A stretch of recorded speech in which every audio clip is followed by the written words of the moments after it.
जय श्री राम। आज मैं आप सबको श्री गरुड़ पुराण के अष्टम अध्याय का पाठ सुना रही हूँ।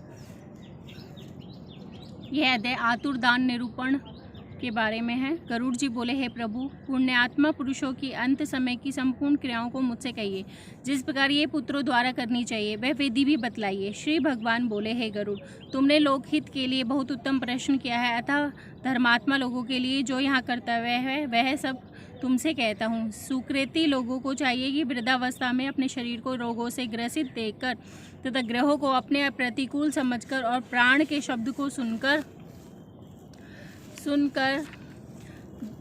जान ले कि अवश्य मरूंगा, तब निर्भय होकर जानकारी में और बिना जानकारी में किए हुए पापों का प्रायश्चित करे। जब मरने का आतुर काल आवे तब स्नान करके शालिग्राम रूपी विष्णु जी का पूजन करावे।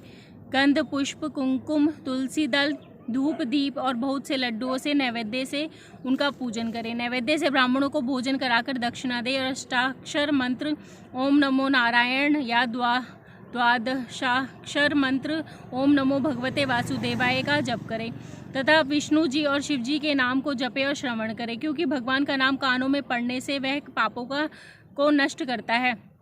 भाई बंधुओं को चाहिए कि मरने के समय उसके पास जाकर सोचना करे और मेरे पवित्र नाम को बार बार स्मरण करे।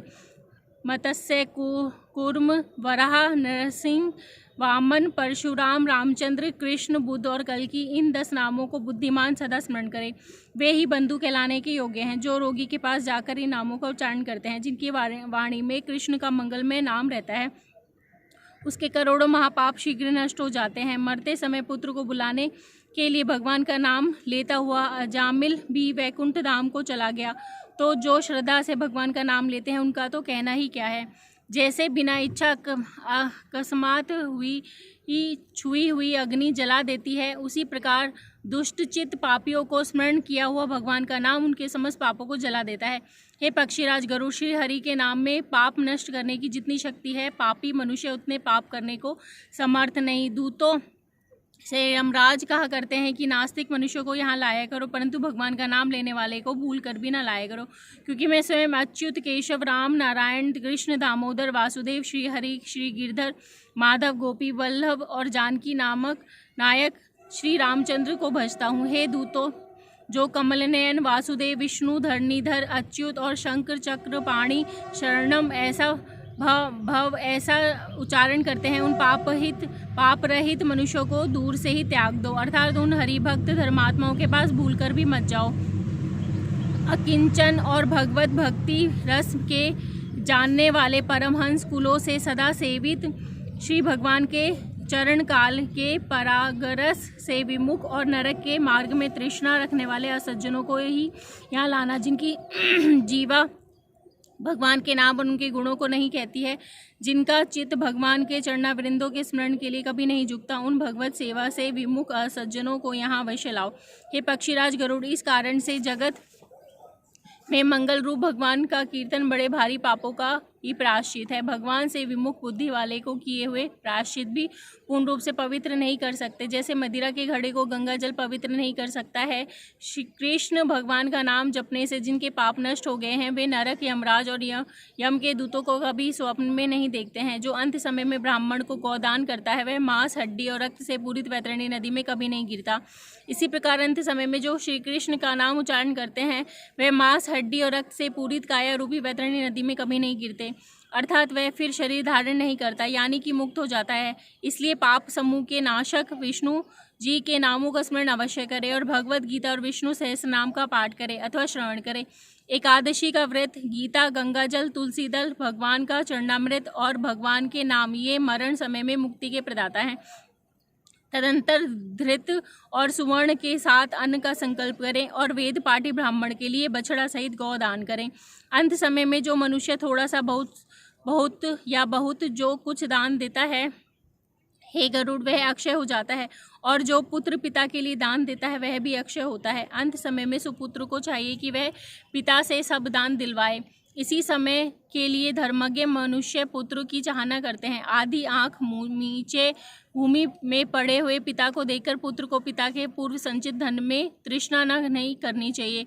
जो सुपुत्र पिता के लिए श्राद्ध आदि दान करता है उससे उससे जब तक वह जीता है तब तक परलोक में जाने वाला प्राणी पूर्वोक्त मार्ग का दुख नहीं पाता। आतुर समय में, ग्रहण होते समय, इन दोनों समयों में जो दान दिया जाता है वह विशेष फलदायक होता है।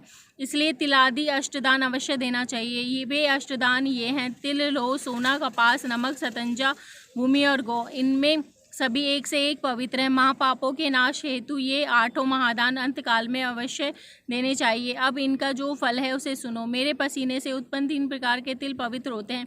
इन तिलों के दान से असुर, दानव और दैत्य तृप्त होते हैं। तिल सफ़ेद, काले और कपिल भूरे रंग के होते हैं। दान करने से ये तिल वचन, मन, शरीर से वंचित 3 प्रकार के पापों को नष्ट करते हैं। धरती में हाथ लगाकर लोह के दान से प्राणी यम की सीमा यानी यम के मार्ग में नहीं जाता। पापी मनुष्य को दंड देने के लिए यमराज के हथियारों को प्रसन्नता के लिए यमराज के हाथ में कुठार, मूसल, दंड, तलवार और छुरी ये शस्त्र रहते हैं। इन्हीं यमराज के हथियारों की प्रसन्नता के लिए यह दान कहा गया है। इसी कारण लोह का दान यमलोक में सुख देने वाला है। उरण, श्याम सूत्र, शुंडामर्ग, उदुम्बर और शेषबल ये महाबलवान यमदूत लोह दान से सुख देने वाले होते हैं।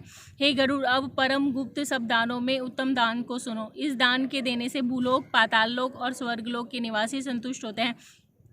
ब्रह्मा आदि देवता, ऋषिलोक और धर्मराज की सभा के सभासद ये सब स्वर्ण दान से प्रसन्न होते हैं। उनसे प्रेत की मुक्ति के लिए स्वर्ण का दान देना चाहिए। हे तात, स्वर्ण के दान से मृत प्राणी यमलोक में न जाकर स्वर्णलोक में जाता है और बहुत दिन तक सत्यलोक में निवास कर फिर इस लोक में राजा होता है तथा रूपवान, धर्मात्मा, बोलने में चतुर, लक्ष्मीवान और बड़ा पराक्रमी होता है। रुई के दान से दूतों का भय नहीं होता। जो नमक का दान करता है उसको यम राज से भय नहीं होता। लोहा, नमक, रुई, तिल, स्वर्ण के दान से यमलोक में रहने वाले चित्रगुप्त आदि प्रसन्न होते हैं। सतंजा के दान से धर्मध्वज तथा अन्य तीनों द्वारपाल भी प्रसन्न होते हैं। धान, जौ, गेहूं, मूंग, उड़द, काकुन और 7वां चना ये 7 धान्य सतंजा कहे गए हैं।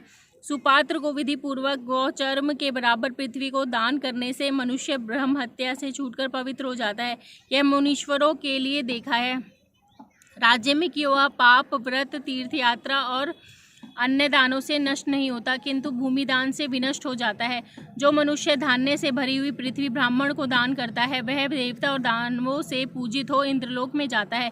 हे गरुड़, अन्य दान थोड़े फल देने वाले होते हैं किंतु पृथ्वी दान का फल दिन दुना रात चौगुना बढ़ता ही रहता है। जो राजा होकर ब्राह्मण को पृथ्वी का दान नहीं देता है वह दूसरे जन्म में गाँव में कुटी भी नहीं बना पाता है। जन्म दरिद्री ही रहता है। राजा होने के अभिमान से जो भूमि का दान नहीं करता है वह तब तक नरक में बसता है जब तक शेष भगवान पृथ्वी को धारण किए रहते हैं। इसलिए भूमिपति को भूमि का दान देना चाहिए। अन्य लोगों के लिए भूमि दान की जगह मैंने गौदान कहा है। इसके पश्चात अंधधेनु, रुद्रधेनु, ऋणधेनु और वैतरणी धेनु ये 5 प्रकार के गौदान विशेष विधि के साथ देने चाहिए। गौ का दान 3 प्रकार के पापों को नष्ट करता है। बाल्यावस्था में, बुढ़ापे में और जन्मांतरों में जो पाप किए हैं तथा रात्रि में, प्रातःकाल, मध्याह्न, अपराह्न और दोनों संधियों में जो शरीर से, मन से या वाणी से पाप किए हैं वे सभी पाप तपस्वी, वेद के जानने वाले ब्राह्मण को सब सामग्री सहित सवत्स्वा दूध वाली कपिला गौ को एक बार दान देने से नष्ट होते हैं। यह गौ का दान अंतकाल में धन दाता को पापों से छुड़ाता है। स्वस्थ चित्त से एक गौ दान से जो फल होता है वही आतुर समय में 100 गौ देने से और मरते समय बेहोशी की हालत में हजारों गौ देने से होता है। मरने के बाद विधि पूर्वक 1,00,000 गौ देने से वही फल होता है। तीर्थ में सत्पात्र को 1 गौ देने से 1,00,000 गौ दान का फल मिलता है। सुपात्र को जो दान दिया जाता है वह 1,00,000 गुना हो जाता है। सत्पात्र को दान लेने का दोष नहीं होता। दाता को दान का अनंत फल प्राप्त होता है। जो ब्राह्मण वेद पाठ और नित्य होम करने वाला है और दूसरे ये हाथों का बनाया नहीं खाता है वह रत्नों से भरी पृथ्वी का दान लेकर भी प्रतिग्रह के दोष से लिप्त नहीं होता।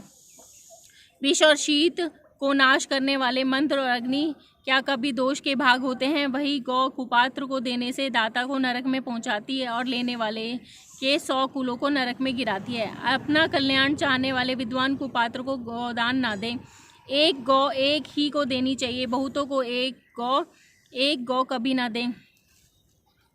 वह बची हुई या बाटी हुई गौ 7 पीढ़ी तक कुल को भस्म करती है। मैंने तुमसे पहले जो वैतरणी नदी की बात कही थी, अब उसे पार उतारने वाली गौदान तुमसे कहता हूँ। काली अथवा लाल वर्ण की गौ को सोने के सींग, चांदी के खुर और आभूषण आदि से सजावे और कांसे के दोहनी हो। उस गौ पर 2 काले वस्त्र चढ़ावे और गले में घंटी बांधे। फिर रुई पर वस्त्र सहित तांबे का कलश स्थापन करे। उस पर लौ के दंड सहित यमराज की सोने की मूर्ति और घी से भरा हुआ कांसा स्थापन करें। ईंट की नाव बनाकर उस पर रेशम के धागे लपेट दें। खोदे हुए गड्ढे में जल भरकर उसमें नाव को छोड़ दें। सूर्य की देह से उत्पन्न गौ को उस पर खड़ी करके शास्त्र विधि से संकल्प करें और ब्राह्मण को आभूषणों सहित वस्त्रों को देवें और फूल, रोली और अक्षत आदि से विधिपूर्वक उसकी पूजा करें। हाथ से गौ की पूंछ पकड़कर पैर को नाव में रखकर ब्राह्मण को सामने खड़ा करके यह मंत्र पढ़े। हे जगन्नाथ, हे शरणावत्सल भगवान, संसार रूपी डूबे हुए शोक और संताप की लहरियों से दुखित मनुष्यों के तुम ही रक्षक हो।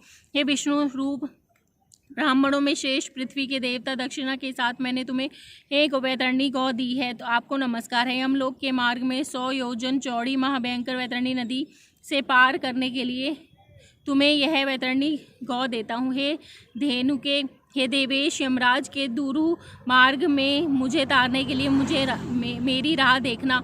वैतरणी रूप तुमको नमस्कार है। गौएं मेरे आगे हों और मैं गौं के बीच में बसता रहूं। जो सब प्राणियों में और देवों में लक्ष्मी रूप होकर स्थिर है, वही गौ रूप से मेरे पापों को दूर करें। हाथ जोड़कर इन मंत्रों से गौ यमराज की प्रार्थना परिक्रमा करके कलश आदि सब वस्तुओं को ब्राह्मण को देवें।